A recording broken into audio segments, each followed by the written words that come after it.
Yo, what's good, people? Welcome back to another episode of Quality Over Quarantine.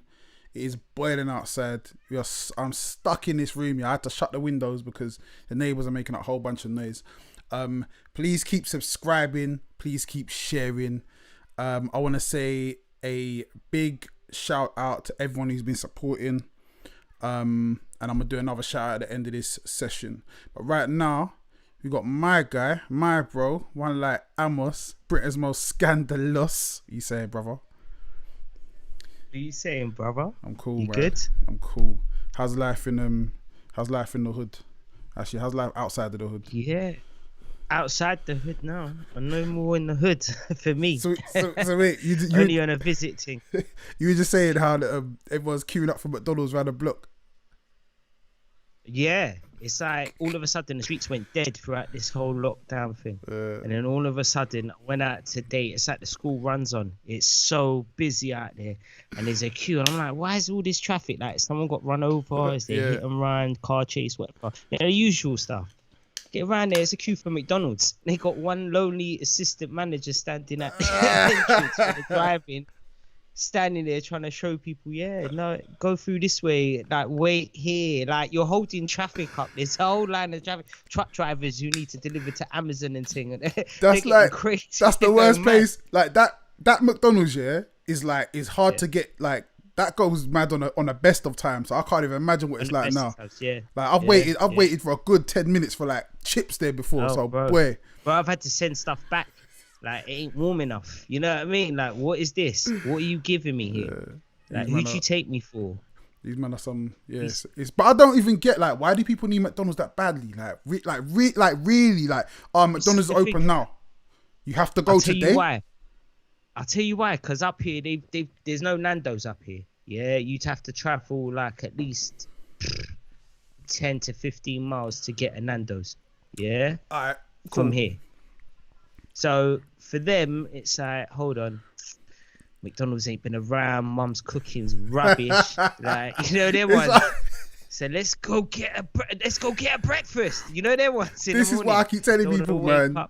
You need to find someone who can cook or learn to cook. Like, how are you that desperate for food? Like, it's so nuts. Like, they don't really know about They don't know about the African genetics, African cooking. You get me? Exactly. They're not really the jollof. They don't know how to make jollof around here. Guys, come on. People are dead. Come on. So let's how you been finding in lockdown anyway? I ain't spoken to you for weeks.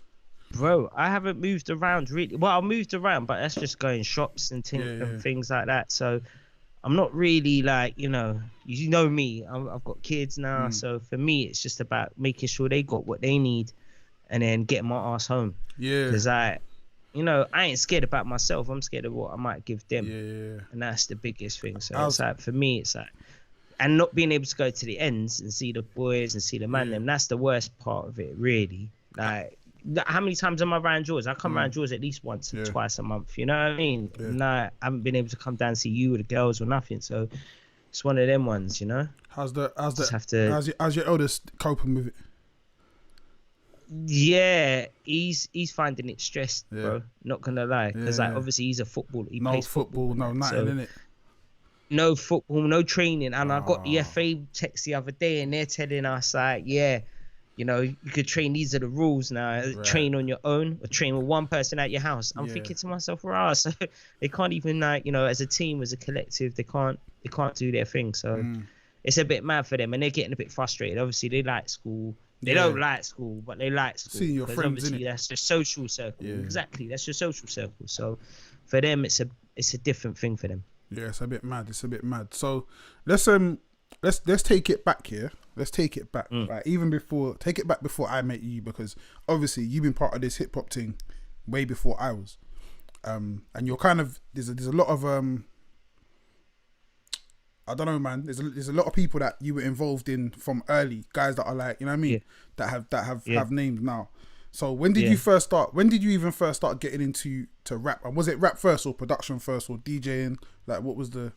No, well, for me, all right. So first, I started DJing. See, shout out Black Mel, my boy Body, I started DJing a long time ago, like when I was like 13, 12 years old, something like that, and I was doing all the school discos and stuff like that. But I was the guy bringing the R&B and the hip hop. See. And then me and Pete, like me and Parky, we grew up together. Yeah. So me and Parky, we would always jam in, and Parky was writing. And I don't know if anyone knows, but Parky used to draw, and his drawing skills are sick. Like sick. And I'm talking big caricatures, big graph. Like I'm talking, you go into his room, there'll be graph, like different graph designs up on the wall and this and that. I didn't even know that, man. That's mad. Yeah, no. His rhyme books, if you saw his rhyme books back in the day, they were covered in like not just Wu-Tang stuff, but they were covered in like different graph and stuff that inspired us back then. Do you know what I mean? Like his name and stuff like that. He was writing all different things, drawing characters of Meth and RZA and all them man there. Like Parky was on this thing. So when he started rapping, I was like, okay. Like, yeah, I could do this. I'm on this. Like, and I got excited. So I started writing, innit? And we must have been at Mum's back in Kilburn, innit? And she had that old Amstrad. Yeah, this like all-in-one stereo player, vinyl on the top. Yeah. I swear my dad had that as well, Tape cassette player. And it had the record holder at the bottom, like the box, just to hold a couple of vinyls and stuff. So we used to always play on that, and because I remembered like the headphone thing, because I was always into my tech, like, and hence we'll get into that later, how I got into sound engineering and all that. But I was always into my tech, so we used to plug in the headphone, do the headphone microphone technique, and rap down the microphone onto any beat that we could find and stuff like that. And then when I see Parky writing, I was like, oh, you know what? I've got to start writing. So I started writing, and he come in my house on time, and he was like, yeah. And he must have... Obviously, we didn't have no text messages or phones or nothing like that, So it was one of them ones where you go home, you tell your missus, oh, yeah, because he was with Mims, right? So he went home, told Mims, he's like, oh, yeah, he started writing this, that, and the other. We all got gassed up, innit? And then we started at Sound Arts, and we started the whole Northwest Collabo thing. So all right, so who was in Northwest Collabo? So that was... Right, so when it started, it was me, Parky, Ram, Selom, and then a year or two later, we bucked into Kaiser. We got Kaiser involved in Enemy as well. And do you know what I mean? We were doing some big things back then. Like for us, it was just like, it was different because we were doing internet radio when internet radio wasn't even known. You see what I'm saying? And you had people from the Sony Street team running that thing. Right. Like Asamoah, DJ Asamoah. He used to bring us in, and DJ Asamoah brought us in. And then when we went to these locations and all these radio shows, there'll be like Cope would be there. Double Trouble would be there. You know, the twins, they'd be there. Like there was a few of us, you know. Estelle would be there, you know, as well. And General and AM and them there. And so when we started in them time in the 90s and that, we were like, yeah. And we started at Sound Arts, and we done a little video as well, YCTV. And there was, they used to have like, it was cable TV back then, I believe. And they had like a weekend slot. So they had a license to broadcast on like weekends, but it was like a share a channel sort of thing. So they were sharing it with another channel as well. And on the weekends, like that video got blasted. And so when I started going college and that, people were like, oh, you're that rapper from Kilburn.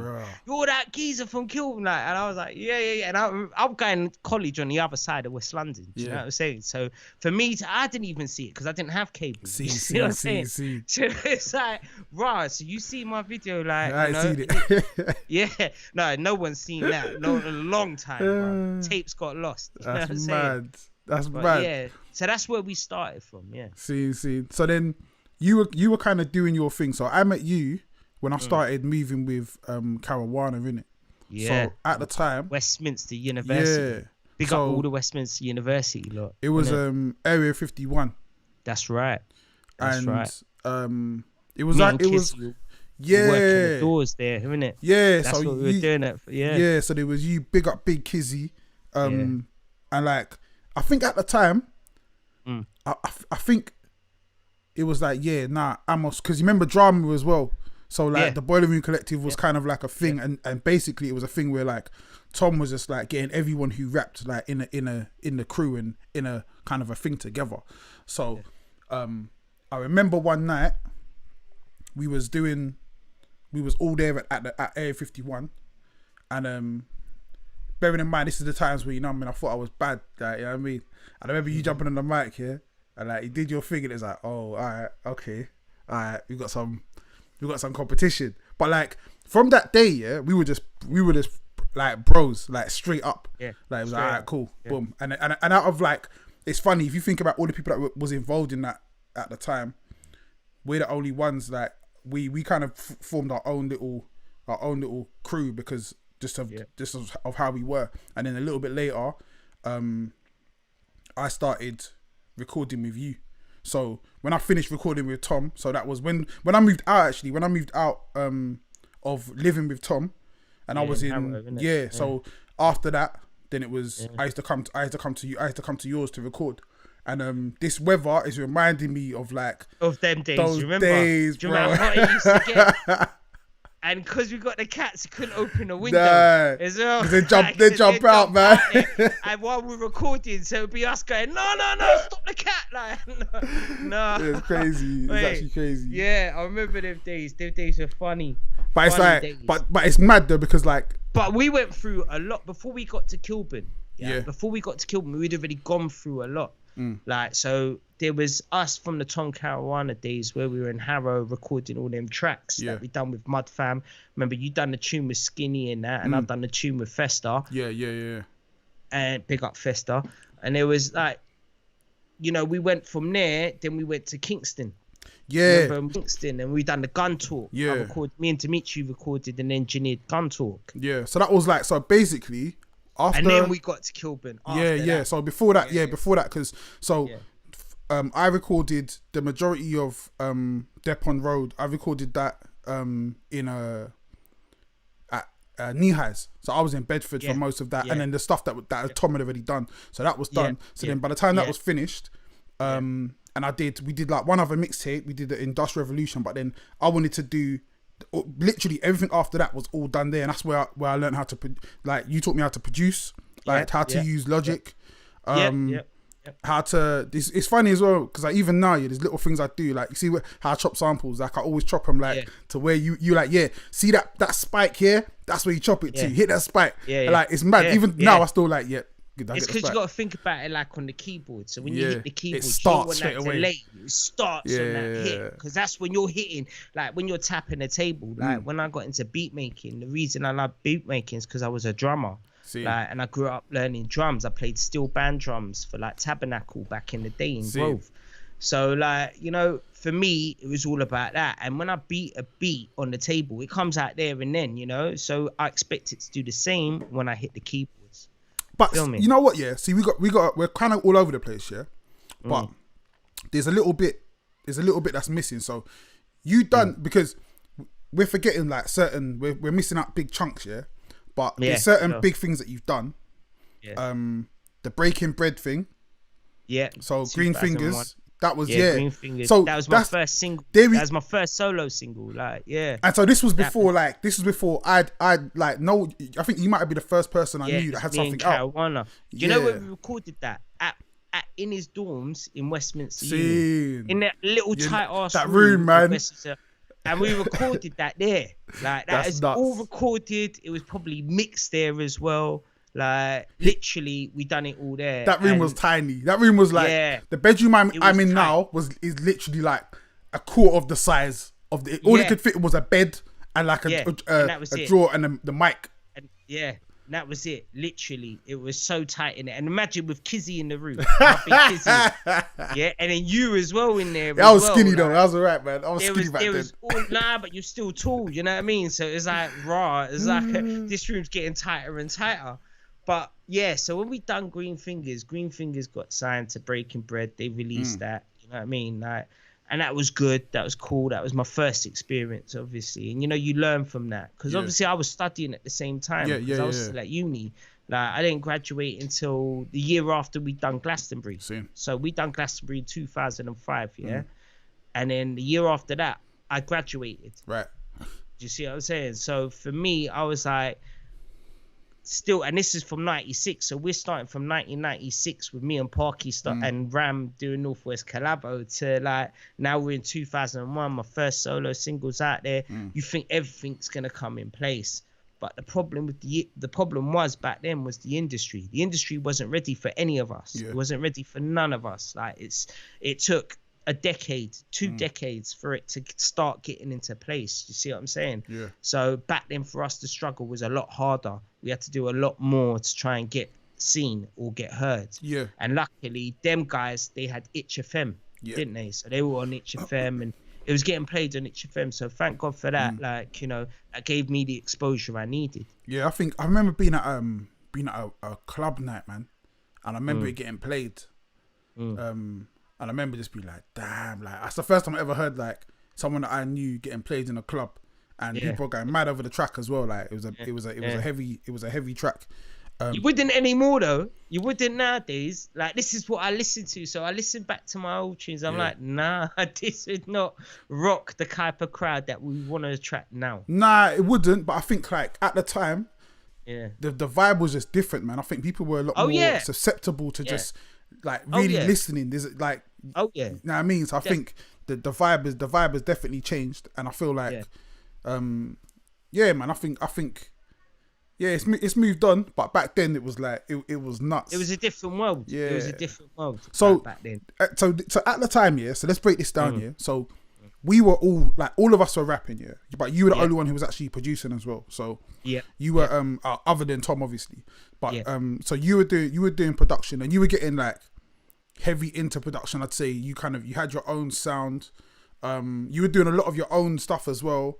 There's certain tracks that I said on one track I said we done made some local anthems, and there's so many tracks that you have that are like, to me, they're classics. And you were kind of like doing your thing that way, but then you kind of stopped rapping for a little bit and was more focused on the production side of things for a little while. But then why was that? How did that happen? And okay.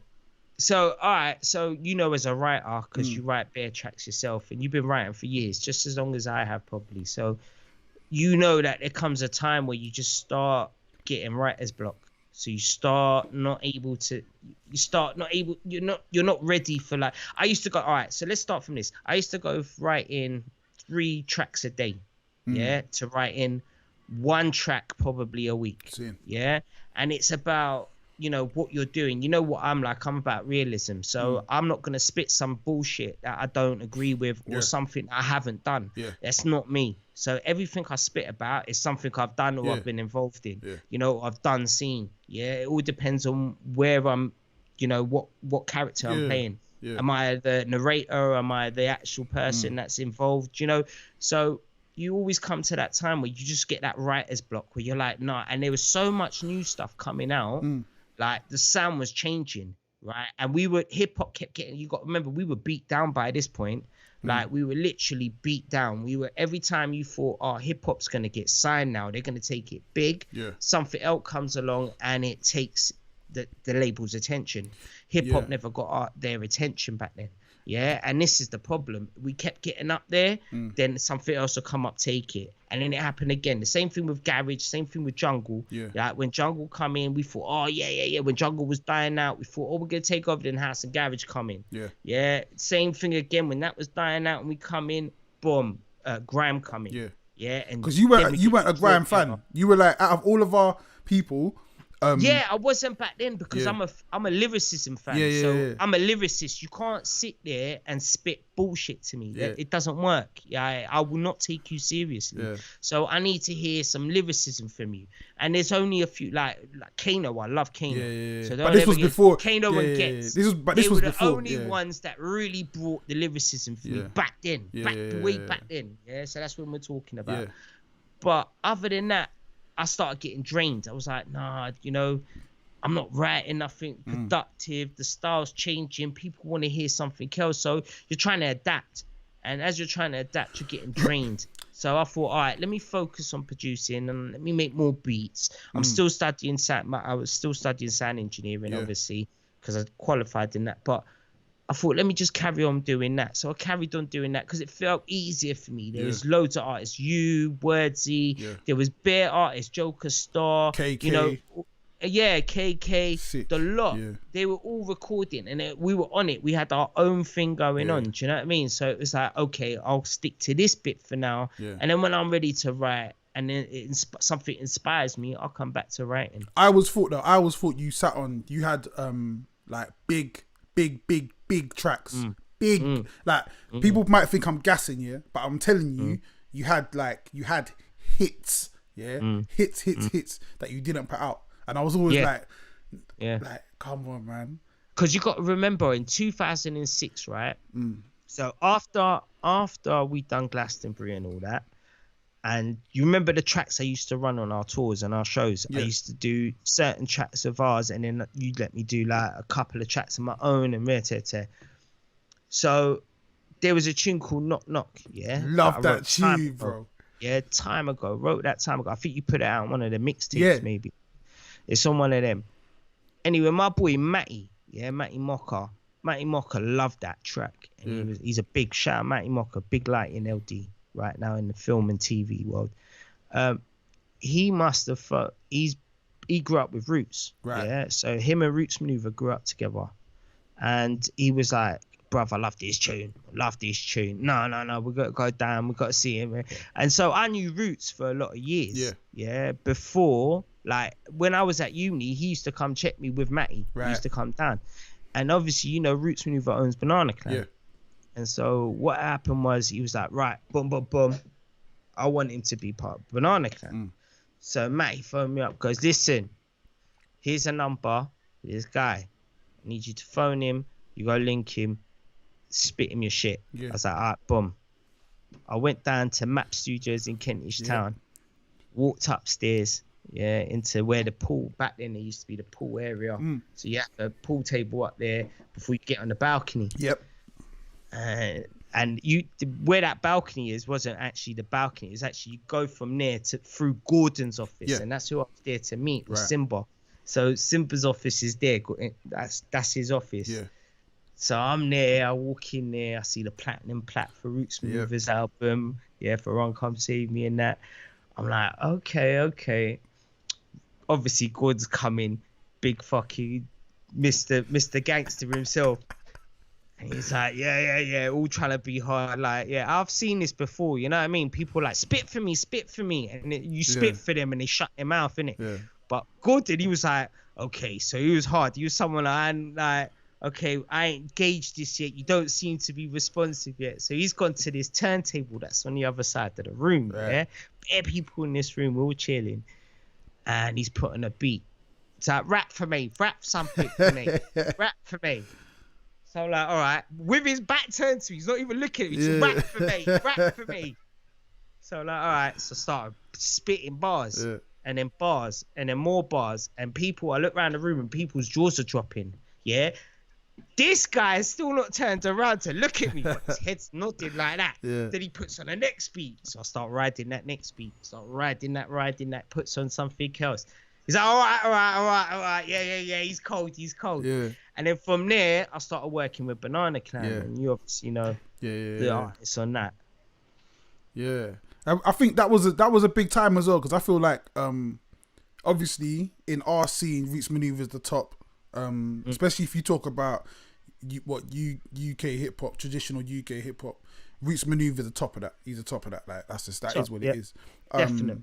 And you being a part of that and kind of putting tunes together, like some of the tracks you put together, then to me I was just like crazy. But you had a few releases with Banana Clan. Yep. I had a few releases in that. Yeah. So what ones? How did that go? And how do you feel? How did you feel like they were pushed? And did you really get what you wanted to get out of it? No, not really. I don't think it was pushed enough. Right. But that's because we didn't have the backing. So you know, when you don't have the backing, the fun, like if you're Roots Maneuver, you're Roots Maneuver. Yeah. They'll throw money at you. If you're Banana Clan, it's like, here's a little bit of scraps. We'll see what you like. You know what I mean? But they won't say you're not Roots Maneuver. Just remember that. Yeah. But as Banana Can, it was a nice power. It was a nice friendship. Like there was loads of us. There's MK, there's Diablo, there's Cosmo, Jimmy Screech. You know, there was loads of us. Jimmy Screech, man. Yeah, and the thing is, like, one thing I don't like is my name being misspelt. Yeah. Right. So when I start seeing my name misspelt in the vinyl, I totally switch off. Then. You feel me? It's like, no, I can't take you sit like because you don't care enough. I don't care about nothing else but spell my name right. You know, don't forget the H. You know what I'm saying? Like, there's certain things that certain like people don't understand. Like that can affect an artist. That can be like, oh well, how's that gonna be taken serious? My name's not spelt right on that. So now when I roll up, you remember we used to roll up to shows, and I used to pull up the promoter if they spelt my name wrong, like forgot the H and stuff like that. So I'm the same when it comes to that. So for me, it was like, nah, you know, we could have done a lot more, because there was so many artists. They used to bring me like artists left, right, and centre. I had Dawn Penn in the studio. You know, no. We done a couple of dub plates for her thing.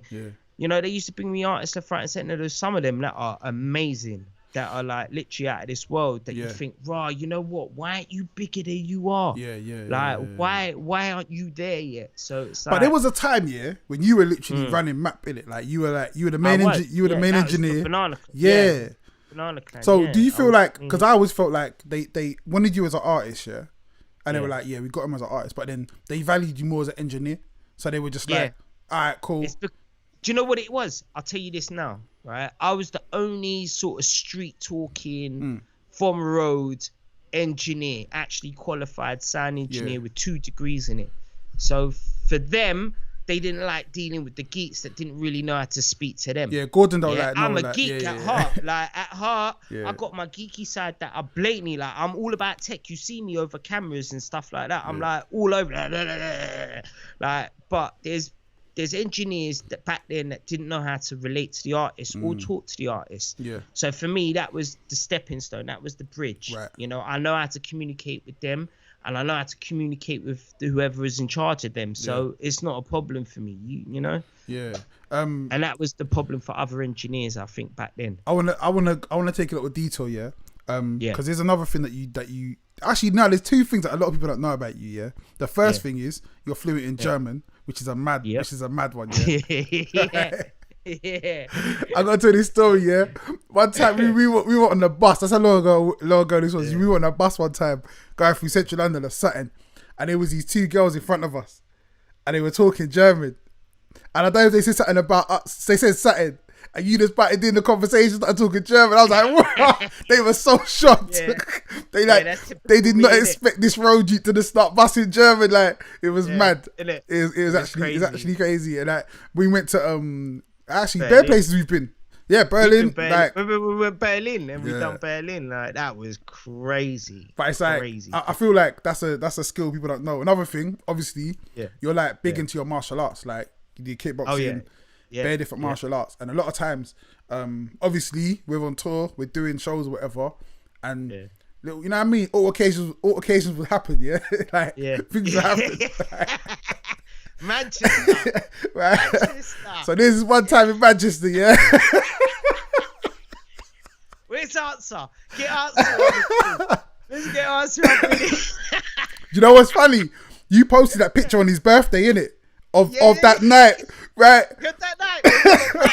I'm gonna die. I'm blazing, and he don't smoke in it. Bless him. He don't smoke. But wherever we were staying, they gave us the blankets, chicken blankets. It was nuts. Because it was freezing. It was really. Also were chapping, bro. The thing is, though, like there was no beds or nothing, so we were supposed to be staying at like I'm saying, there was no hotels, no nothing. They were like, you can stay at the promoter's yard. So we get there, but it's like. Yeah, okay, here we are by the front room, innit? Chill, like, right? But anyway, before that, so we've done the show, we come out the club, and there's one I don't know if he was apparently he was an artist. He might have been. I don't remember. No, apparently he was some artist from their ends. Okay. And they just thought he was a knob anyway. But he was he fighting a girl? Starting at a girl or someone? He starting on somebody. He was starting on someone. Like, he was doing some madness. Listen, I'm having a conversation with some bro, innit? And the thing is, like, you were already kind of drunk. You were already out of it, yeah.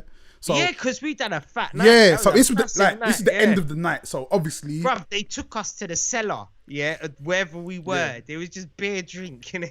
It's stupid. So hear this now. This guy's rearing off, right? He's rearing off. Ahmos, yeah, is having a conversation with somebody else, yeah. Has a beer in one hand, right? Yeah. Mustard just turns around, yeah. Twists up the guy, yeah.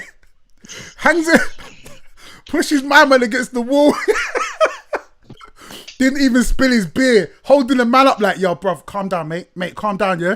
The man's all twisted up like, all right, cool, man, cool, sorry, man, sorry.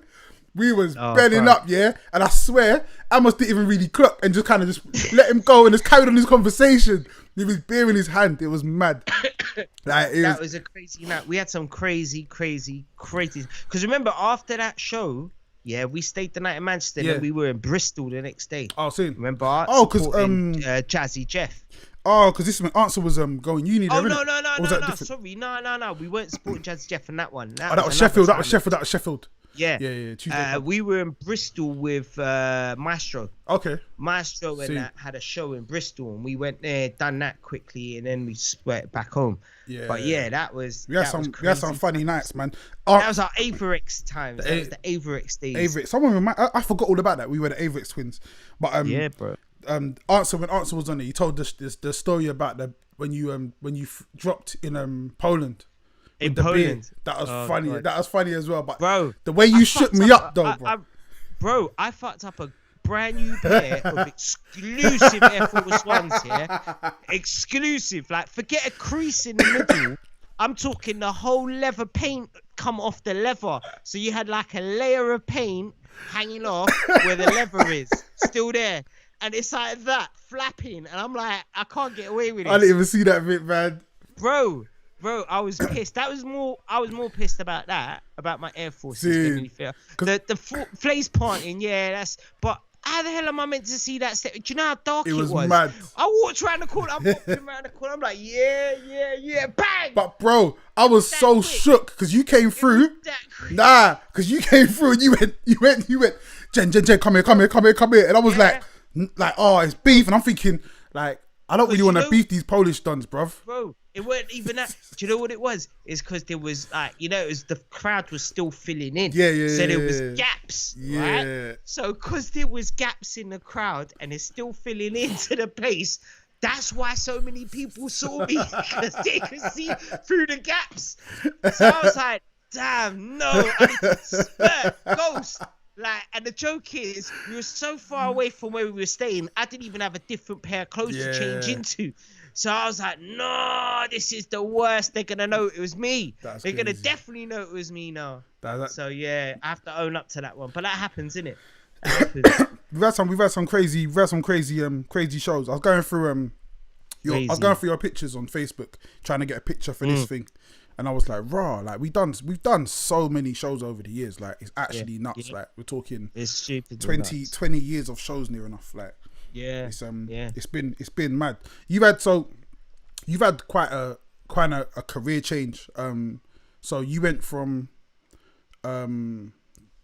rapper, producer, then sound engineer, and then you went on to running TV stations. Yeah. Like, how did that happen? Like, you just decided one day, all right, cool, let me just do this. Because I went to, when you were at went in there and was just like, raw, what, it's just you, like, running this, you and your team just running this whole thing. I was just like, all right, this is nuts, man. Go on, man. How did that come about, and how did you find that? Right, so remember we were talking about why is it I stopped writing, and I got to that stage, and I think part of the reason was I started looking at my life like, look how old I am now, and I've been going for this for so long. So I've been going for this since I was 16, and I was at that point, I was about 27, right? And my boy Jamie phoned me up, and he was working for a channel, and he goes, bro, I need you for a job.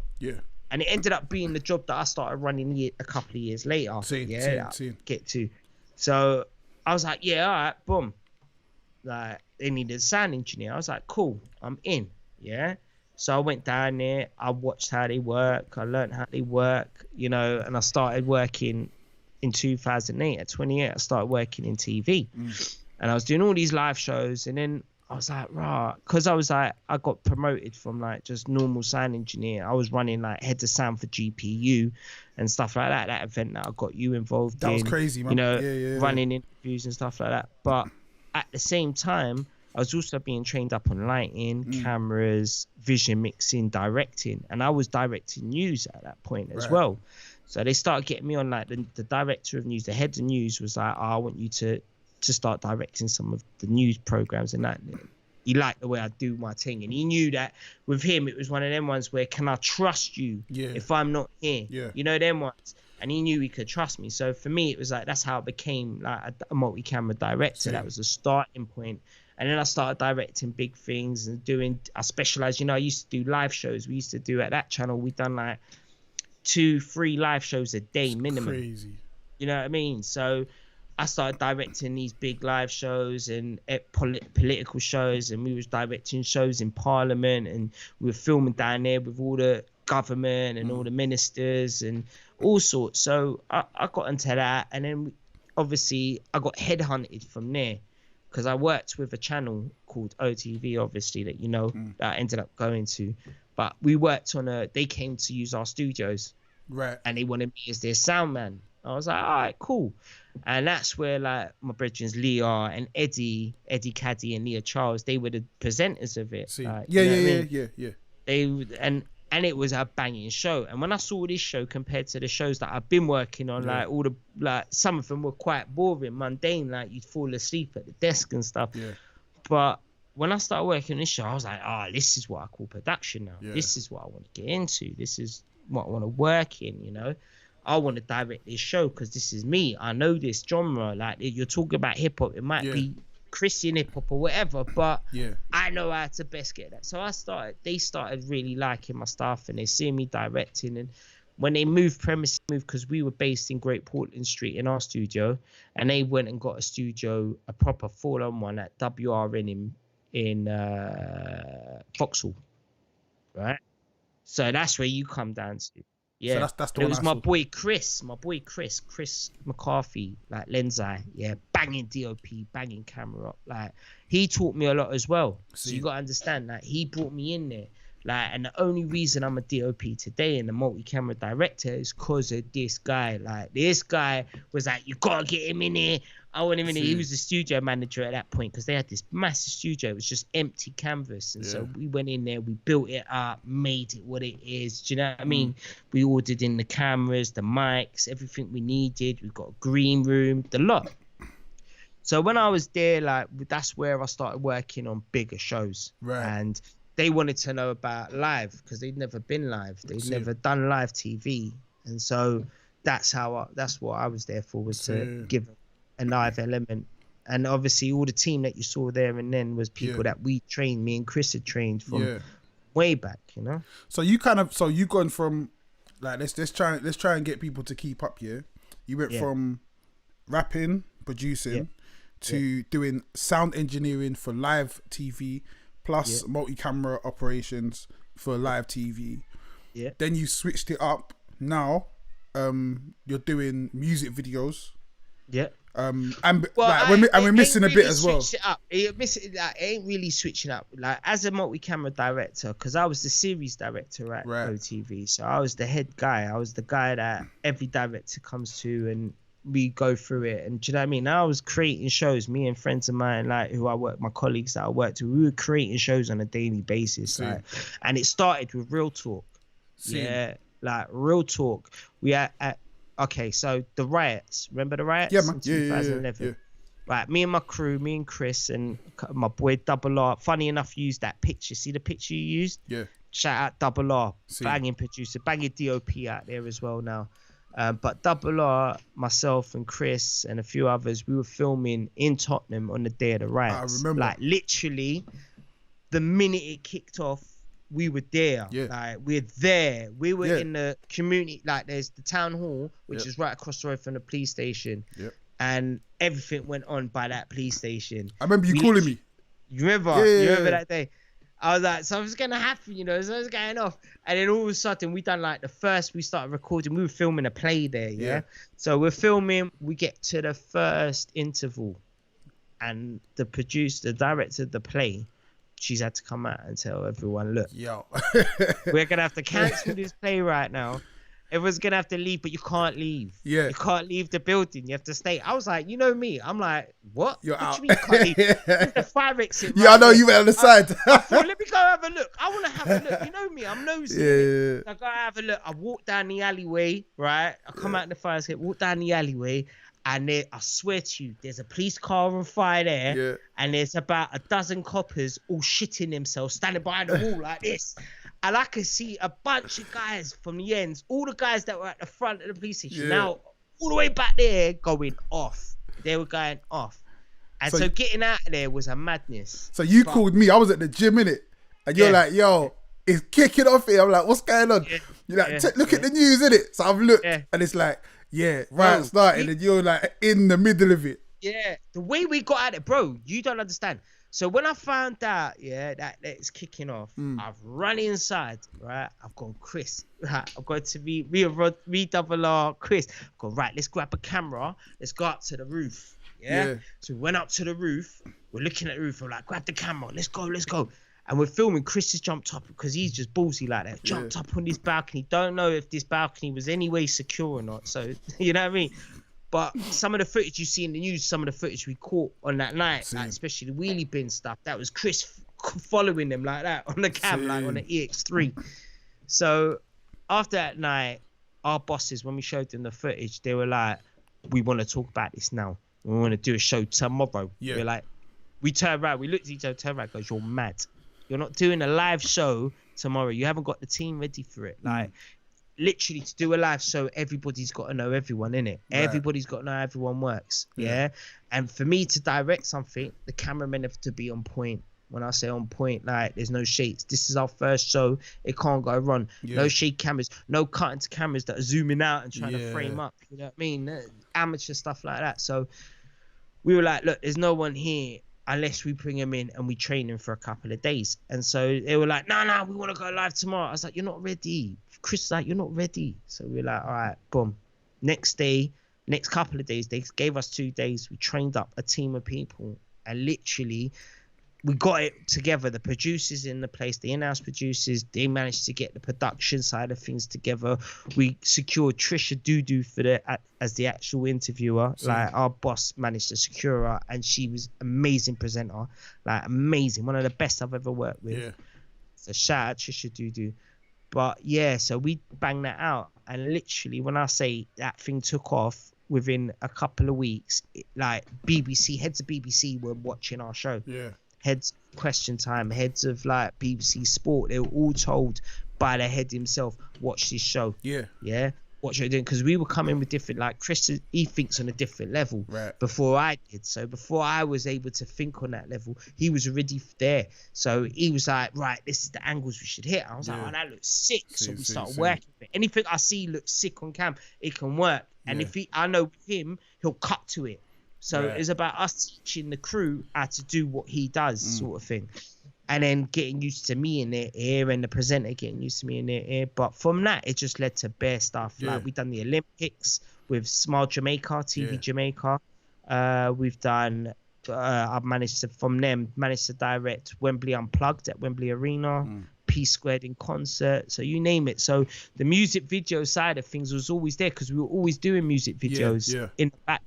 So it was something we were always doing, like in our studio space. When we're not doing a show, we're doing a video, we're doing an advert, or we're doing this. You know, we had that space to work, and that's what we were tasked with. So the music video side of things, getting back to that, the reason I'm in it now is because I've always done it. But my speciality always remains live TV.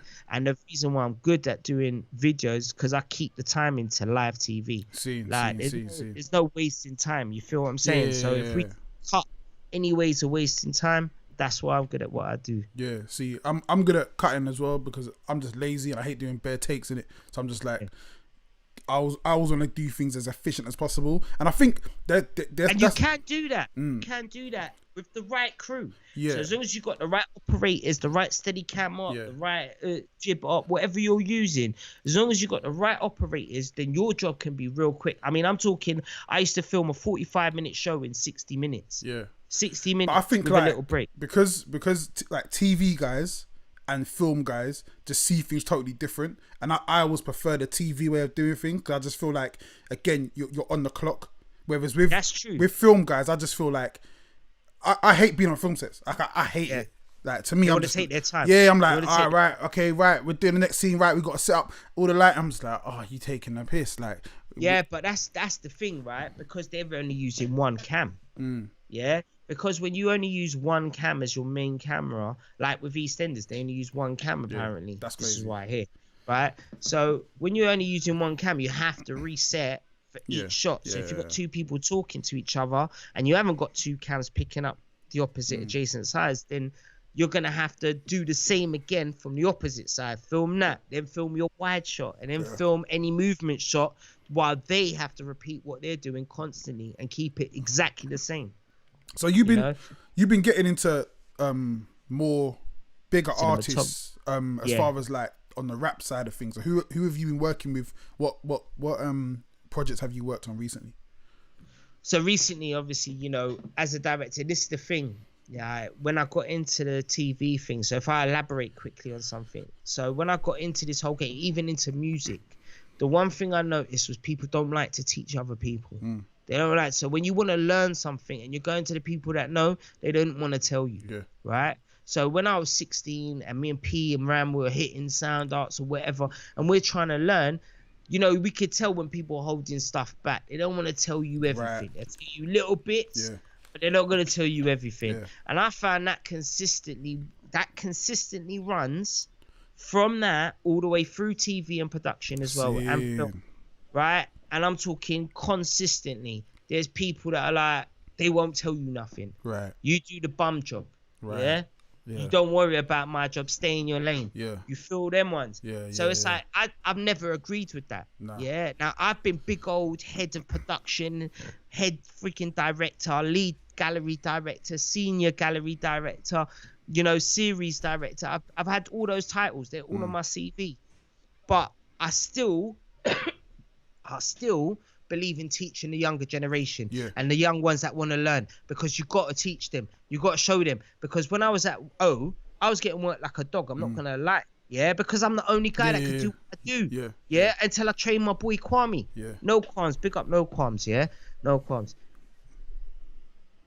Until I trained him up, I didn't have no one to take over what I was doing. So you need that person. You need to be able to teach people. Like, and as well, it helps. It's good karma. You know what I'm saying? Because they're not going to find no one else out there. So a lot of the stuff that I learned, I had to learn off my own back, including in the TV game. Don't get it wrong. I sat my ass down and I sat down with the equipment and went through it. Like, even with cameras, bro. Even when we started doing. I could, that's why. But because of all that training, that's why I could sit down with any camera and operate any camera. And it would take me about 20 minutes to get used to the camera if I haven't used it before. And then boom, we're laughing. We've done that. We've done video shoots before when I've been like, bro, here's a camera. You're like, I ain't used it before. Give me a minute. And like, boom, you're done. You know what you're doing. Like, you feel what I'm saying? So it's because I forced myself. I was forced to have to learn for myself because people didn't want to share. Now for me, I like sharing. So if that means there's a director out there that's doing well, and who I'm working with now, I'm working with Suave at the moment, who's massive. You know what I mean? And I don't mind for Suave. I'll go in as a first AD for Steph as well. It's my boy Stefano. Obviously, shout out Stefano Moses and Suave. But yeah, for them two, I'll go and first AD that shoot. Even though I can go and DOP the shoot, it don't really matter because there's many DOPs out there like me and like you. Yeah, but there's not many people that can manage to shoot and know what they're talking about. And that's what we need on set, is that someone who's technically minded. Like, the director could come to me and say, well, I need them to hurry up, and I have to turn around to him, or if I can't turn around, if I know that what they're doing and they're not taking their time, then I have to turn around and direct it to them. No, they're doing, it is what it is. They're doing what they're doing. Like, especially when you're talking about big studio shoots where I've got a lighting guy on his own that has to go up a crane.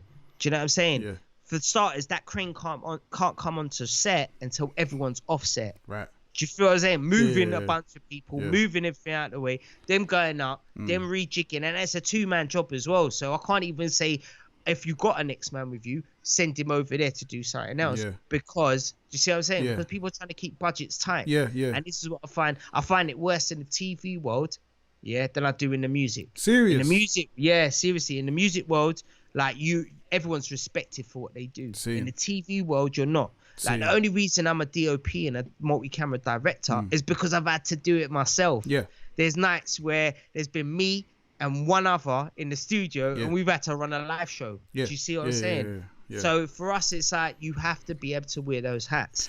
So and you have to be able to be big enough to be like, right, give him advice, go and help them out on their video shoot, and that's what I've been doing. So working with Stefano, working with Suave, I've managed to do like Fredo, K-Trap, Doneo, all the sort of artists, that massive artists out there right now, and a lot more. How do you think, like, so for the last probably 10 years, almost every music video director, you've seen like a big change of like the young guys coming through, because all the older guys were just like, there's no money in it, it's just not doing what it's supposed to do, and music videos aren't what they used to be, budgets have gone down, it's not worth it.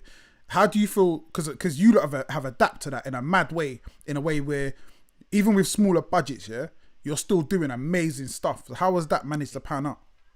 Because I'll tell you why. Because it's that kind of professionalism that's indoctrinated in me. So the thing that I can't let something shabby go out there. I can't let someone see my name, because with live TV as well, my name's right at the end of the credits. I'm the director. So when they see that, it's a big deal. Did that show go well? Did that show do rubbish? Did I cut to black? Like if I cut to a black screen, oh my God, life's over. Do you see them ones? It's like, there's things, but the reason I adapt is because I've been made to adapt. When you work for smaller channels, like the bigger channels, obviously you might get the budget, you'll get the help. But with the smaller channels, you won't get that. But you will get paid. Do you feel me? So it's about getting paid. And whatever brings the food on the table, if that means I have to go in first AD for a day, then I'll go first AD for a day. If it means I need to go out and DOP, I DOP. I love doing what I do, I love production, you know what I'm saying? So for me, it's just a standard way of living, standard way of doing things. This is a kind of a weird question, because this isn't really a question. This is more like advice, So with this channel that I've started, or this show that I've started, again, it just kind Which of is big, by the way. It's like it started off as just, what I mean, just chatting to man and whatever. When you look at where it started off, I see where it started off, and when you look at where it's come from, see that picture you posted the other day with all of them on there. It made sense. It's like, Rod, do you know what? That's only like literally 6 weeks work. Not even that. Right there. It's not even that. Not even that. Not even that yet. 6 weeks work, and I can see this going even bigger. But I've also, and that's the thing, and it deserves a bigger platform. But again, to get a bigger platform, we need that funding, we need that backing from the support from the certain areas of the industry that we're not getting at the moment for things like this. Like everyone's relying on Instagram right now. Like, and I'm sorry, but it ain't the one. Instagram Live ain't the one. Because like, how do you monetize it? How do you monetize it? Yeah, exactly. So it's like, what's the point? I can't put that on TV. I can't put it on TV. So if I can't put it on TV, then there's no monetizing available. There's no way of really. The only monetizing is if it just stays online and makes your money that way. But really and truly, it's no quality. The quality's lost. So what you want is like. Do you think that's going to change though? Because I, the way I see it, I think Facebook's too big of a company and too far forward thinking to really understand. They must know it at the moment. We're the biggest media company, and we have the power to do something crazy. And for some reason, they're not really. I don't feel that they're capitalizing it in a big enough way. Like, because I know how influencers make money on Instagram. I know how I make money on Instagram. But bearing in mind, that's a tiny fraction, and that's not coming from Instagram. That's not coming from Facebook. That's coming from outside brands and partnerships. And I'm just like, there's got to be a way that they're looking at this like, nah, we got to try and fix. And when they started doing the IGTV, I was like, like they're gonna do something. But I still think like they're not doing what they should be doing, man. See, the best structure that I saw back in the day, and this isn't now. Right, okay. I'm talking. But the best structure was the YouTube space studios, right? Because it allowed you to go in there and actually like do a full production on anything you want to film. Yeah, so multi-camera, presenter-led, guest-orientated. You could have had it all. You could have it all. But now they've upped the numbers for the subscribers that you need to be able to use those studios, and that sort of shut the door. And wait, where's it? Where's it now? Where's it now? Because what did it used to be? Nah, I don't know. You told me something. It was 5,000. It was 5,000 before. When I went there, because we went there. We went there, yeah. And they were like, but I'd already directed. I directed another thing for a bit for Dream Tech. I'd done a German seminar. Like there was a German camera thing going on in their studios. I was the director for that, so it was mad. Yeah, because when we went there with Don't Flop and Joker Star, and then I think Joker it was Bang. Big up Bam. I think Bam was like headed was doing this thing. Yeah. So it was filming. I was like, how do we get to use this? And they were like, if you have 5,000 subscribers. And I was like, it's gone up. That's cool. It's gone up now. Yeah, because I'm like, on the other page, you got 5,000. So what's going on? Yeah. Yeah. But even monetizing the channel. So before, all my channels were monetized and I'd get money from all of them. Then it all stopped, and then you can't even monetize. So now, to monetize a channel, you need to have over 1,000 subscribers, but you also have to have over 4,000 hours of watch time within 12 months. So it means you have to be like regularly doing things. Trying to stop paying out artists. Yeah, that's but then even with that, see, to me, I still kind of feel like with YouTube, I know they're trying to keep their money, but I feel like because the numbers are so good, the brand sponsors and all that makes perfect sense. And again, the product is there forever. So the product is there as long as the YouTube server is. With the Instagram stuff, I just don't see it as much because, the IGTV stuff stays, but no one's really checking your IGTV. They're checking the feed, they're checking the stories. Yeah. So to me, I'm just like... They're checking links as well. Yeah. Don't forget the links that you post to certain things. Yeah. But it's a mad thing, man.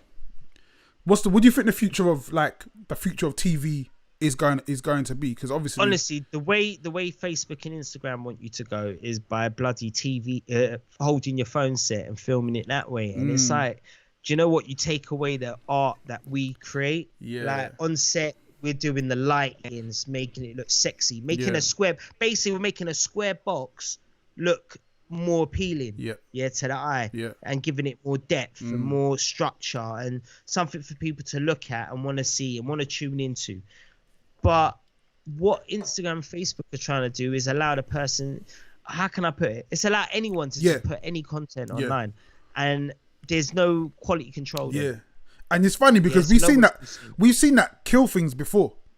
Because we've seen Channel U. So we saw that happen. We saw like people go, Channel U is amazing. Exactly. Quality control killed the whole thing off. They were letting V8, like, I'm sorry, and I respect certain people that have used the old DV tapes and stuff like that, but they made videos look so cack, like, like the actual reel-to-reel tape is different. Film is harder is more expensive. So when they release DV tapes, but you're doing those like without treating them as well. They were putting out videos without treating them. But we saw what that does. Look at Skepta. Yeah, Skepta won an award for that camcorder film video. Yeah, that anybody could have done back then. Yeah. See what I'm saying? So that as well changed the game. Yeah, I'm not gonna lie. That had a part to do with changing the game. But it's like the bedroom production. Yeah, didn't I say that? Yeah. That won't suffice. That won't exist that much because they're still going to need mastering studios. They're still going to need mixing it down, places to mix it down. Yeah, the same thing is in TV and film. As much as we like to create our content and edit it at home, there's other places, mastering houses that could do a lot more amazing stuff. Colouring houses that you want to take it to, that you want to get your film treated for, So there's things like that. So it might happen. Like we will go through that channel view phase of Instagram Live and Facebook Live. Yeah. But I think we'll come out on top after. Yeah. I think like professionals would always be. Because right now, look, big labels, they're not asking for rubbish videos. They want to see that we're bringing out the Aries. Yeah. They want to see a red. They come on set, they want to see equipment. Yeah, they want to see a geezer with his VHS and a DSLR hanging off his neck. That's the thing. That's not what that's the thing as well. That I feel like there was a moment, where labels were a little bit scared because they weren't sure what the future was going to hold. So they were in a position where they were really trying to cut money and cut budgets. So when people turned up with the 5Ds, yeah, they were like, oh, okay, cool. And we saw like a lot of big artists. No, but the quality was much better from where we were before. So where we were before was filming on tape. When I started in TV, everything I record, what I was directing, was recorded to tape. There's mini beaters, right? And then we had the beta tapes and all that, right? For the HD. Well, we say HD, it wasn't HD, but it was the best quality we can get close enough. So we were using those back then. So when you're moving up with the technology, you know, everything changes. So when the DSLRs come out, it looked so much better than anything that was standard def. Because remember, standard def was out. Everyone started going 16:9 after that and moving to like the HD 1080p. But them cameras still didn't make a video look like a video. No. Do you see what I'm saying? Whereas the DSLR did. DSLR was like, oh, untreated, looks sick. Look at the depth of field, because the lenses that are on there and the quality of this, the mechanisms inside, and the either the mirrorless technology or the mirror technology, whichever ones you're going with. But that's what changed the game. But when Aries and when the Reds and the big cameras started becoming a little bit more affordable, because when Aries launched, like, you got to remember, I was sent by my channels back then as the head of like my departments. I was sent out to go look at new tech and look at all these new cameras coming in, and HD. When HD was coming in, I was really studying that at uni. So for me, that was like heaven. It was like geek heaven for me. You know what I mean? But when you're seeing the every cameras and then seeing the price tags on them, and you're like, damn, what? And that's just the body without a lens. So you're like, oh God. So the DSLR starts making more sense. Feel me? But to really get that movie cinematic quality out of it, because you couldn't take a DSLR film and stick it on a cinema screen. Straight like. It has to get remastered for cinema. Whereas if you take something off like an Arri or a Red and they're formatted right, it's straight to cinema. Ready. You feel me? So it's one of them. A lot more work needs to go into it. So you haven't got so much with DSLRs. Everyone's got f-stops. With cine cameras, we've got t-stops, right? And it's more light orientated. So we need light to let the lens work, you know. So that's why you have lighting teams, you have gaffers, this, that, and the other. Everyone working, you know, as a unit. I think now because the labels actually have the budgets now. So they got budget. But what I hear is that it's nowhere near what they used to have. That's true. But then at the same time, I don't think artists are really. There's not the artists we used to have. So we're not talking about Britney Spears and the Justin Timberlakes, and you know what I mean. There's only a few Adeles. There's only a few Stormzy's. So to me, I'm like, all right, cool. Their game is always going to be. You're always going to need the professionals. You can't turn up with them because there's a certain level. But then there's a massive amount of like artists that are underneath that can really benefit from that. You know what I mean? Just the smaller budgets and the smallest budgets. But that's to get noticed. Yeah. So as long as you're willing to do that, but then use that same director, and say, here's a bigger budget now that I'm signed. Then boom, do that. But don't go using these little directors, and then when it comes to your big thing, you don't want to use them. That's not the coup. That's not good. You want to go with one of the names. You feel me? That's not cool. I don't think that's cool. I think what you need to do is be able to understand the situation. When someone directs or produces a video, and the video don't look as great as it can do, or what's out there, then realize what the budget was. What's the budget on that? How big was the budget? How much did they put out? How difficult was the client to work with to get money off? You feel what I'm saying? Once you see that and you put it all in perspective, you understand. But when a label's looking at it, they're not looking at it like that. Of course they're looking at where it looks like now. We don't care about that. We're just trying to get look like now? Does it look polished? Can I put this out? Can I go show this to someone? That's what they want to know. What would you say to an artist coming up here? Let's say you got first couple of tracks. They want to put a big video together. What do you think the kind of budget, an independent artist whose money's coming out of their pocket, what do you think their kind of budget should be? Their own pocket, Honestly, the way things are going right now, like, if you want a budget video, would you want an actual nice looking video for the right budget? Let's go nice looking video. But you know what I'm like. For me, if you come to me with, like, let's say you come to me with a grand, said, bro, that's all I've got is this grand. Obviously, you're not going to get glamour makeup. No. You're going to have to do your own shopping outside of your own money that's apart from that grand. If you're willing to do all that work, and then out of that grand, I'm only using a little bit, to take rentals, to get the lighting, to get set design, whatever, unless we're finding somewhere that we think, right, this is a great location, bang a couple of lights here and there, bit of sexy bisexual lighting, oh, it looks nice, boom, put you in front of the camera, looks even better, let's film it, let's see what it looks like. Then you can then that can work. But what you want to understand is, if you really want to push something, you want to go for the top quality, the best quality you can get, that money can buy, that you can afford at that time. And to rent, like, really and truly, to hire a crew of people, of professionals, just makes it easier for you. Do you see what I'm saying? As an artist, like, you don't have to worry about nothing. You come in, you go up there, you get pampered, everybody kisses your ass. We get you glammed up, we bring you on set when we need you. Then we send you off. You get changed into more clothes that we've bought. Do you see what I'm saying? Because you got to understand, there's budgets. Everyone has to get a budget. Set designers, the dressmakers, the makeup artists, the runners, the camera team, the lighting team, the directing team. Everyone needs to get paid. Do you still think it can be done for like under 2.5? Nah. Yeah. It's five. So it's fives is fives. Like, that's minimums. I'll tell you why, because you got to look at it like this, right? So you got the industry, you got a production company. The production company were going to take 15% of the budget, of any budget. Then you got the director. The director will usually take about 10 to 15% himself, right? Then let's say he takes 15, so that's 30%. There's only 70% left of that budget to spend on the actual video. So you got to remember, you out of that, you got to take in your crewing cost. How much your crew's going to cost you for the day, any amenities that you need. So, like, usually out of that $7,000, that is just for the video side, or the $5,000. That is just for the video side.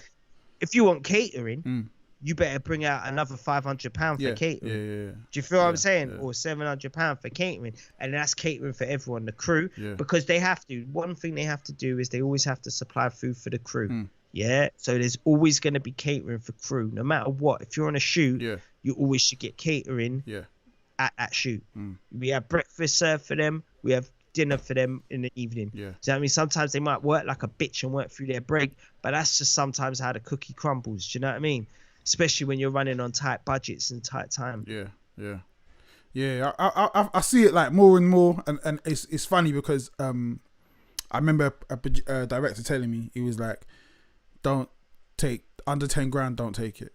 And and they're right. But they're right. And that's why, do you know what I've noticed as well, working in the music videos, the amount of people that tell me, I don't like working on music videos. I don't work on music videos. No, I do documentaries. Bruv, I've done documentaries. I've done live shows. I've done news. I used to direct news. Do you think I'm going to sit there and go, I don't like working on this kind of production? I don't like working on it. I've done it all. I've done all the boring jobs as well. So when people tell me that, it's like people that work in TV telling me, I don't own a TV. I don't watch TV.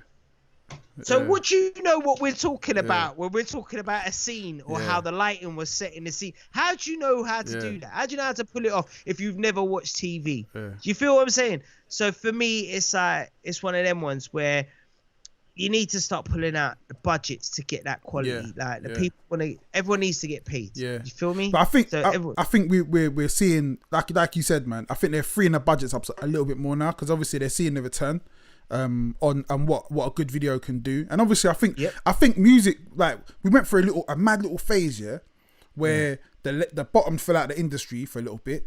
And all the majors were just like, all right, they got rid of all the subsidiaries. Like, you saw that happen, and everyone was just like, I don't know what we're doing right now, but everyone's on a 360 deal, right? And it's only now that they're like, they figured out streaming, fruition, and they're like, okay, cool. It was when, do you know when that happened? When the internet dropped in. Remember with downloads? That killed it. The LimeWire thing. So that killed the music industry. I graduated 2006. Every studio in London was shutting down. So what is that like? There's about 1,000 odd other students, sound engineering students, same as me, all come out. And that was another reason I went into TV. It's because remember, it started, the bedroom production in 2006. This is where it started, was then. Everyone's, we'll do bedroom production. Never thought about mastering. They don't know how to master unless they're a mastering engineer. They don't know how to mix down properly. So you had a load of bad quality coming out. Yeah. And then we move into these times now, and it's almost like the same things happening again. Do you see what I'm saying? So it's like 2006, we're going in, there's no work out there for us, so we had to pick other things, other avenues. Now it's caught up, the industry's caught up, like people getting platinum, bit disc, triple platinum. You know, Stormzy's on the richest list. When's Rodney P gonna be on that rich list? You know, damn soon, man. You see what I'm saying? When's artists like that gonna be on that rich list? So it's like the industry's never been there for us, but now it's caught up. Now it's caught up, and now it's our time to utilize that. I think we're to show these youths how to utilize that. I had a convo with Wiley earlier on Twitter, and he was saying, I'm trying to put some more money into grime and everything, and I was saying, you've been putting money into it, you've been helping people like come out, and he's like, nah, I'm trying to do this like for real and make it bigger. And I feel like the bit that's missing is, like you said, nobody before really wanted to teach and say, yo, no, this is how you do it, this is how you do your ownership, this is how you have your publishing set up, all that kind of stuff. And it's only really now that we're in this time where it's a mad time, bro, because like there's no gatekeepers anymore, right? All the like there are some big platforms that matter, but for the most part you can build your own platform in a way that you can eat off for a long time and actually make some real money by doing things yourself. And that's because of the information that's out there now. Back in them days, there was no information. We didn't have internet. We had to go bring our asses down to a library and try and find a book, like some book of some sort that was anything to do with what we were trying to learn about, and then read through that. And the time scale that it took to bring the book back to the library. You feel me? And that's what it was like. Now you could click of a button. Like when I was doing my degree, there was no information online. No information online. The internet was pants, bruv. There was no point. Dial-up tones, all that stuff. There was nothing online for sound engineers, so there was no way of researching anything apart from going and getting hard books. And this is the problem now, is that the information's out there now for everyone. Do you think they can freely access it? If you were, let's say we take a rewind back to 2005, 2006, as if you were still, if you had all the information or the way to put music out as we do now, do you think you would have put out more music? I reckon I would have waited, because if I had that information then I would have known to wait, to wait that time out till the internet sorted itself out. Because remember, the sales were going down the hill because of the downloads. But when they figured that out, and they figured out, we release it through platforms instead of just putting it out there. And any leak's going to be like quality. People's actual quality themselves and what they listen to fell down the drain as well at that point. Because I remember people listening to data compressed music that had tinkles all over the top end where information's missing, and they seem to like that. Like you can't go to a club and play that. I'm sorry. It's like going to a club with an unmixed, unmastered track, putting that in their PA and think it's gonna come out how you thought it would sound. That's not happening. And so the same thing, the quality is quality control, and like we got to earlier. So times have changed, man. But I still think you got I was chatting to Kaiser yesterday, man. I'm like, Kaiser, when you come back, man, to like drop something on them, and he's just like, that'd be amazing. I know, but do you remember? But you know what? I feel him. I know, because you're the same way. That. I'm the same way, bro, because we're older, we got kids now, and it's like, for us, do I have time to be fucking about trying to lift off another career? Like, I got to carry this directing career and being a DOP and shit. There's about 1,000 people that are trying to nick my job on that side already. But then I'm trying to, do you know what I'm saying? Do I go back to music? Like, because I'd love to like teach like the youngins, like, this is how you freaking record and understand quality. Understand. Stick to standards, innit? Like, don't let your standards slip for anything. But see, I'm just such a fan, innit? Like, you remember there was a time, so what happened is you were always a good rapper. Like, you just, you know what I mean? You know how to write bars. And then there was this time, the last like 10 or so songs you did, where you just went nuts on them. And like, you just went nuts. I remember that I have a conversation with Wordsmith, like, nah, like, man must have joined the Illuminati or something, because like, as man's bars just went, he sold his soul. Like, you just went nuts on it. Just like, you went, because before you were always kind of like, aggy with it, yeah, and then you just kind of just sat back and just like started just barring man to death, just like straight up. You know what it was? I'll tell you what it was, yeah. I started, you know, when you start losing excitement in things, yeah, and then there's someone that comes in and like boosts you with that excitement, you're like, what the fuck? Like, where have you come from? I've got that energy, and you feel that power. You're like, I'm gonna go right. I'm gonna go right. Yeah, go right. And I swear it was when I've done minis. Oh yeah. Like, big up miniature. Big up the miniature. inspiration, big up miniature. The inspiration I got off that bread, like he used to roll out. Okay, and I know he won't mind me saying this. He was on day release, right? So he was coming out of jail. And man was on day release. Yeah. And I had artists through the teeth giving me excuses. Can we postpone the session? Can we do this session? This is one artist that I have to tell artists about. You know them ones. So I'm like, he used to come to my day release, right? Come from prison straight to my yard, yeah, in Kilburn. Come up, and I'm telling you, we would bang out about 4 or 5 tracks, fully record, BVs, everything, yeah? Yep. He'll go back to jail. Take himself back to jail before the sun's even set. Then next day release back at mine. And we kept doing that for months. And the fire that he was spitting, I was like, nah, this kid is fire. I love this. Yeah, I don't even get how he didn't blow. Like I don't even I know, like, to be fair, it wasn't like he didn't blow. It was more he wanted to do other stuff as well, innit? But I just felt like if he really rappers are lucky that he just chilled. Like, I'm telling you straight, because he was, to me, when I first heard him, I was like, that's the UK 50 Cent. Like, that's the closest we ever have to the UK 50 Cent. Like, everything about him, style, swag, flow, realness, everything. Cold, man. Big up him still. I'm gonna go listen to his music after this. That inspiration, that was inspiration. It's like, if you can come out from those difficult situations, those difficult places, and you're coming to mine and showing that dedication to recording, you're banging out 5 tracks like that, like it's nothing, bowling back to a cell. Like, come on. How can you not be inspired by that? So that inspired me, and I was like, fuck this shit. I'm writing. Me and him are battling on bars. Like, hey, you know, I've got you in this one, innit? Like, you know, I've got you in this one. Like, we're going crazy on it. And so that got me back into the swing of things, to be honest. That kickstart me, put the boot up, and that's why I started doing more tracks. That's where the writing went up, like, you know, back then. Scary times, man. Scary times. But, bro, thank you for your time, man. Thank you for having me. Yeah, this is a mad one, because obviously we talk all the time, but just not on camera. But all the time. It's a bit of a... You look weird on camera, by the way. For real. I'm joking. Bro, do you know what? All I've been doing... You didn't set the set properly. What I've noticed, your set ain't set properly. Do you know why? You ain't kept a uniform. Do you know why? Are you in the bedroom? Well, go on. It kicks you out. Nah, do you know why? Because I got to mix the album in it, so I had to bring out the other speakers. So now I got 2 monitors. Before I only had the one monitor there. Multitasking though, bro. Yeah, so I can't fit nothing more on there. So it's pick up the youths. This is what you got to learn from. Multitask. I literally once I finish here, I'm turning around and I've literally, the album's done in it. So I'm just I'm bouncing everything down, and figuring out. I just figured out a way. See, this is why I needed your help. I just figured out how to bounce, export auxiliary channels, because I was exporting stuff and I'm like, where's all the effects? Auxes were missing. Yeah, man. I'm like, what's going on? There's no effects on it. So I had to figure out.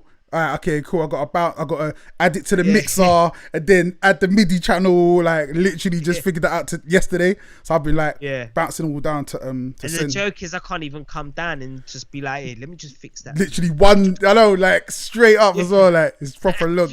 Yeah, can't even do that at the moment. It's but madness. we're getting there, man. We're getting there. Doing all this. This lockdown business, it's kind of messed up it messed up everything. But now I just figured out, like, okay, cool, I can do an album in between the next album, like, you know what I mean? So I just literally hit it real quick, man. But bro, stay on the line, man. I'm gonna say goodbye to these people. I got to do some shouts to these lot. Anyone else you want to shout out? Big up everyone, bro. Big up, you know what I mean? Big up KK, big up Stefano, big up you, big up Wordsy, Parky, Ram, Joker Star, Kaiser, everyone who's been on the show. Big you all up, because all your interviews have been inspiring. You know, keep up the work, and all you youths out there, do you know what I mean? Do your thing. Just keep your head down, keep just working hard and striving, and you'll get there eventually. That's what it is, man. That's what it is. Love to Ahmos, the godfather to my children. I mean, it's family out here, man. Way before music and way after music. Trust me. All right, cool. People, thank you for tuning in to this episode of Quality Over Quarantine. I have to say a big shout out. Actually, I got to say 2 big shout outs. One big shout out to Nalini. Thank you for watching and supporting. Enough love to that. Oh, wait, hold up. We're going back. Wait, what did you forget? I forgot to big up my missus. Her birthday tomorrow. Oh, for real? You know how bad that'd be? Like, yeah, so come on, bro. Fifi. Yeah, pick up Fifi for your birthday tomorrow. Listen, there's only a few people I'm scared of, and she's one of them. Like, yeah, trying to mess about. Trust me. Trust me. Hey, big up Fifi. Happy birthday for tomorrow. But yeah, so big up Nalini and big up Yemi. I was checking our analytics, yeah, about how many females watch this channel, and it was like literally like 1%. So I know exactly who the 2 females are. So it's Yemi and Nalini. Big you up, yeah, because you're the only women watching this. Big up all the man them still. Please keep, if you're not subscribed, please subscribe. Share, let people know we're out here. We got some big interviews coming out this week. More on that later, man.